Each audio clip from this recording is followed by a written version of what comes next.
Egun on danori, buenos días a todos y a todas.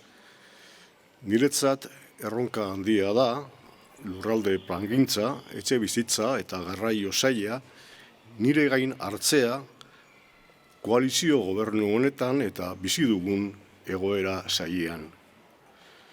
Bermatu ahal dizuet, nire taldeak eta nik gure aleginik handiena eta dedikazio guztia jarriko ditugula, Euskadik lehenbailen izan dezan trenbide zerbitzu eroso, integratu, azkar eta jasangarria, eta behar duten pertsona guztiek etxe bizitza duina eta alokairu eskuragarria izan ditzaten.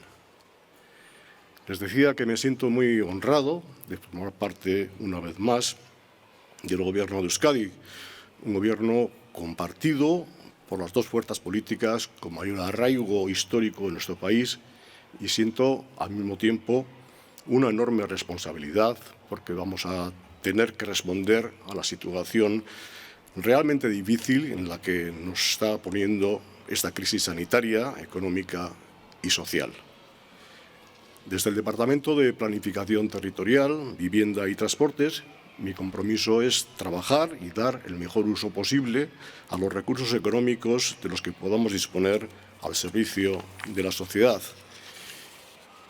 Sí me gustaría, en materia de transportes, dar un impulso definitivo a la red ferroviaria vasca, culminando el trabajo que se viene desarrollando desde hace ya muchos años, de forma que nuestra ciudadanía pueda disfrutar cuanto antes de un servicio ferroviario cómodo, integrado, rápido y sostenible. En el ámbito de vivienda, nuestro reto es seguir avanzando en el cumplimiento de las previsiones de la Ley de 2015, de forma que podamos conseguir que toda persona o familia que lo necesite disponga de una vivienda digna con un alquiler asequible. Y en planificación territorial, profundizar en los objetivos de la Agenda Urbana 2050 en materia de ordenación del territorio, protección del medio natural y regeneración de barrios vulnerables. Como ven, no es una tarea sencilla, pero son materias en las que ya tengo alguna experiencia en los años pasados de gestión de gobierno.